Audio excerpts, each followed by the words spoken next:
നമസ്കാരം. ഒരു കുറ്റകൃത്യത്തെ നമ്മൾ കാണേണ്ടത് നിയമത്തിന്റെ കണ്ണിലല്ല. എല്ലായ്പ്പോഴും നിയമത്തിന്റെ കണ്ണിൽ നമുക്ക് പ്രതികരിക്കാൻ പറ്റില്ല.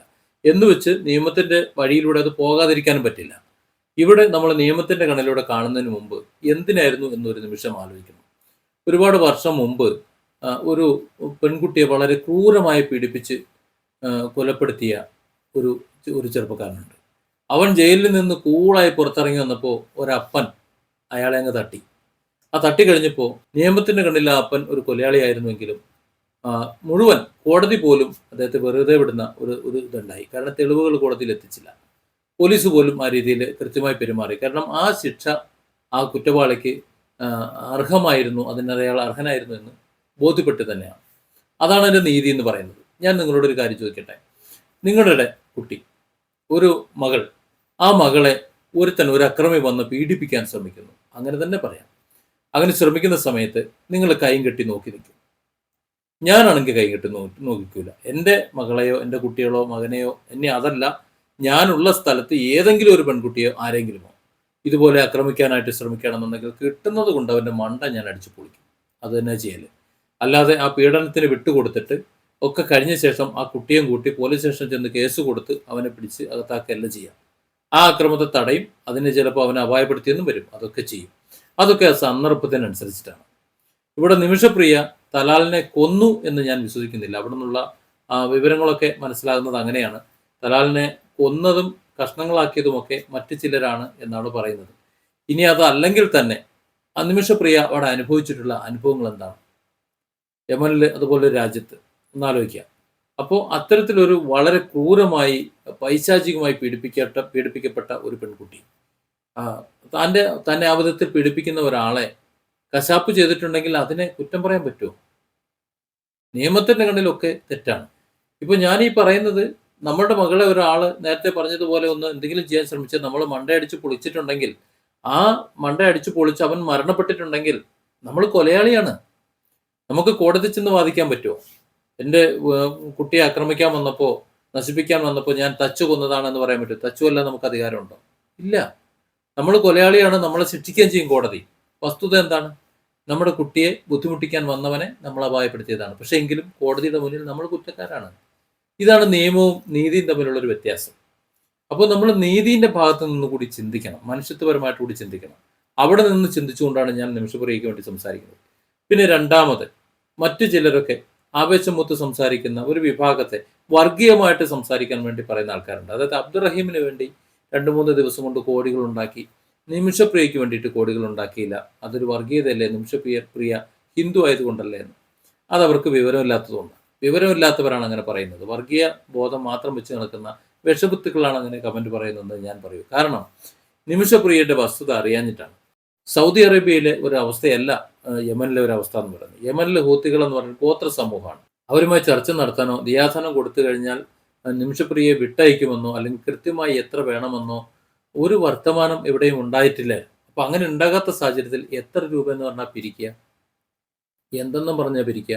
സ്വാഭാവികമായിട്ടും നിമിഷപ്രിയയുടെ മോചനത്തിനെതിരെ ഇത്ര രൂപ ഉണ്ടെങ്കിൽ നിമിഷപ്രിയയെ മോചിപ്പിക്കാൻ കഴിയും എന്നൊരു വാർത്ത കിട്ടിക്കഴിഞ്ഞാൽ മലയാളി ജാതി മത ഒരു എന്താ പറയുക ചിന്തകൾക്ക് അതീതമായി ഒരുമിച്ച് നിൽക്കുമെന്ന് എത്രയോ തവണ തെളിയിച്ചിട്ടുള്ളതാണ്. അങ്ങനെ ഒരു അവസ്ഥ എത്താൻ വേണ്ടി മലയാളി കാത്തിരിക്കുകയാണ്.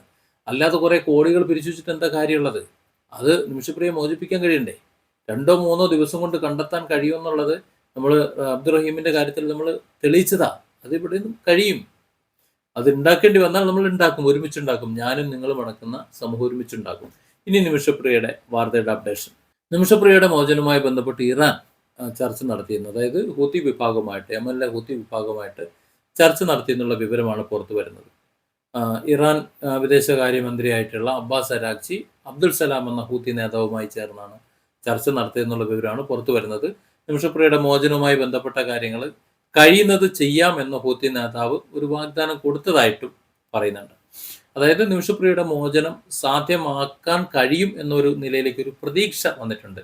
പക്ഷേ ഇവിടെ നമ്മുടെ സൗദി അറേബ്യ പോലെയോ മറ്റു രാജ്യങ്ങളെ പോലെ ഒരു നയതന്ത്ര സംവിധാനം ഇല്ലാത്തത് കൊണ്ട് ഈ രണ്ട് കുടുംബങ്ങളും തമ്മിലുള്ള ഒരു ചർച്ച മീഡിയേറ്റർ മുഖേനയോ മറ്റോ അല്ലാതെ സംസാരിക്കാൻ ചില പരിമിതികളുണ്ട്. മാത്രമല്ല അവരുടെ ചില സ്വഭാവം എന്ന് പറഞ്ഞാൽ സംസാരിച്ചുകൊണ്ടിരിക്കുമ്പോൾ അവർക്ക് ഇഷ്ടപ്പെട്ടില്ലെങ്കിൽ അവരെല്ലാത്തിൻ്റെയും കയ്യിൽ തോക്കുണ്ട്, അവരെടുത്ത് പടപടയെന്ന് വെക്കും. അതൊക്കെ അത് പ്രസിഡന്റ് ആണോ പ്രധാനമന്ത്രിയാണോ എന്നൊന്നും അവർ നോക്കിയില്ല. അതിനുള്ള വിവരവും വെള്ളിയാഴ്ച അവർക്കില്ല. അതാണ് അതിൻ്റെ ഒരു വസ്തു എന്ന് പറഞ്ഞു. അപ്പോൾ അതും കൂടിയൊക്കെ നോക്കിയിട്ട് വേണം നമുക്ക് ഇടപെടാൻ. ഏതായാലും അത് സാധ്യമാകും എന്നാണ് മനസ്സിലാകുന്നത്. ഇറാനും യമനിലെ കൂടുതൽ വലിയ വിഭാഗവുമായിട്ടുള്ള ഹൂത്തികളുമായ ഒരു ബന്ധമുള്ളത് കൊണ്ട് തന്നെ നേതാവുമായിട്ടുള്ള സംസാരം നിമിഷപ്രിയയുടെ മോചനത്തിലേക്ക് എത്തും എന്ന് തന്നെയാണ് മനസ്സിലാക്കുന്നത്. മോചിപ്പിച്ചു വരട്ടെ, കാരണം അത്രത്തോളം നിമിഷപ്രിയ ഇവിടെ അനുഭവിച്ചിട്ടുണ്ട്. പിന്നെ വധശിക്ഷ കാത്ത് ഇത്രയും കാലം കഴിയുമ്പോൾ ഏതായാലും വധശിക്ഷ വന്നു എന്ന് ഉറപ്പിച്ചതാണ്. നമ്മൾ പോലും നിമിഷപ്രിയ 1 മാസത്തിനുള്ളിൽ വധശിക്ഷയ്ക്ക് വിധേയനാക്കുമെന്ന് വാർത്ത വന്നതിൻ്റെ അടിസ്ഥാനത്തിൽ. അപ്പോൾ ഒരു കുഞ്ഞുണ്ട്, ഇനിയും ജീവിതമുണ്ട്. ഒരു നിവൃത്തിയുമില്ലാഞ്ഞിട്ട് ചെയ്തിട്ടുള്ള ഒരു അപാകത. ഒരുപക്ഷെ ആ ഇഞ്ചക്ഷനിൽ കൂടിയ അളവിൽ ആ മയക്കുമരുന്ന് കുത്തിവെച്ചപ്പോൾ ചിലപ്പോൾ മരണപ്പെട്ടു പോയിട്ടുണ്ടാകാം, അവിടുന്ന് രക്ഷപ്പെട്ടു പാഞ്ഞതാകാം. ഏതായാലും വെട്ടി നുറുക്കിയതിന് ശേഷമാണെന്നുണ്ടെങ്കിൽ നിമിഷപ്രിയ അവിടെ നിന്ന് ഫ്ലൈറ്റ് കയറി ഇങ്ങോട്ട് പോരാനേ സാധ്യതയുള്ളൂ, പാസ്പോർട്ടും കൈക്കലാക്കിക്കൊണ്ട്. അല്ലാതെ അവിടെ നിൽക്കാൻ സാധ്യതയില്ല. ഏതായാലും അകത്താണ്, പുറത്തിറങ്ങാൻ കഴിയട്ടെ എന്നുള്ള ഒരു പ്രാർത്ഥന എനിക്കുണ്ട്. കാരണം എന്നെ സംബന്ധിച്ച് ഒരു ജീവനാണ്, ഒരു ജീവിതമാണ്, അതിന് ഞാൻ വില കൽപ്പിക്കുന്നുണ്ട്. ഒരുപാട് പീഡിപ്പിക്കപ്പെട്ട ഒരാൾ അയാൾ ചെയ്ത ഏതെങ്കിലും ഒരു പാതകത്തിൻ്റെ പേരിൽ വീണ്ടും ശിക്ഷിക്കപ്പെടുന്നതിനോട് എനിക്ക് യോജിപ്പില്ല. എൻ്റെ വീഡിയോയുടെ തുടക്കത്തിൽ ഞാൻ പറഞ്ഞിരുന്ന പോലെ നമ്മുടെ ആരെങ്കിലും വീട്ടിൽ കയറി ഒരാൾ അനാവശ്യമായി നമ്മൾ ആരെയും ദ്രോഹിക്കാതെ ഒരു കാര്യവുമില്ലാതെ നമ്മുടെ വീട്ടുകാരെയോ നമ്മുടെ മക്കളെയോ അല്ലെങ്കിൽ നമ്മുടെയോ മാതാപിതാക്കളെയോ ആരെങ്കിലും ആക്രമിക്കാൻ ചെന്ന് കഴിഞ്ഞാൽ അവരാക്രമിച്ചിട്ട് പോട്ടെ, നമുക്ക് പിന്നീട് നിയമപരമായ പരാതി കൊടുക്കാമെന്ന് പറഞ്ഞ് നോക്കിക്കേണ്ടതുകൊണ്ട് നിങ്ങൾ അങ്ങനെ നിന്നോളൂ. എൻ്റെ വീഡിയോയ്ക്ക് താഴെ അത്തരത്തിൽ കമൻ്റ് എഴുതുന്നവർ നിങ്ങൾ അങ്ങനെ കമൻറ്റും എഴുതിക്കൊണ്ട് നിങ്ങൾ ആ വിധത്തിൽ തന്നെ നിന്നോളൂ. പക്ഷേ എനിക്ക് പറ്റില്ല, എന്നെപ്പോലെ ചിന്തിക്കുന്നവർക്കും പറ്റില്ല. ഞങ്ങളതിൽ ഇടപെടുകയും ചെയ്യും. അടിച്ച് നേരത്തെ പറഞ്ഞതുപോലെ തല പൊളിക്കും. ഇനി എന്തെങ്കിലും ചെയ്യാൻ പറ്റുമോ അതൊക്കെ ചെയ്യും. കാരണം നമ്മുടെ വീട്ടിൽ ആരും കയറി നിറങ്ങാൻ നമ്മൾ അനുവദിക്കില്ല. അവിടെ നിയമവും കാര്യങ്ങളൊന്നും നോക്കേയില്ല. ഏത് നിയമം പറയുന്ന ജഡ്ജും ഏത് നിയമം നടപ്പിലാക്കാൻ ശ്രമിക്കുന്ന പോലീസുകാരൻ്റെ അവസ്ഥ അത് തന്നെ.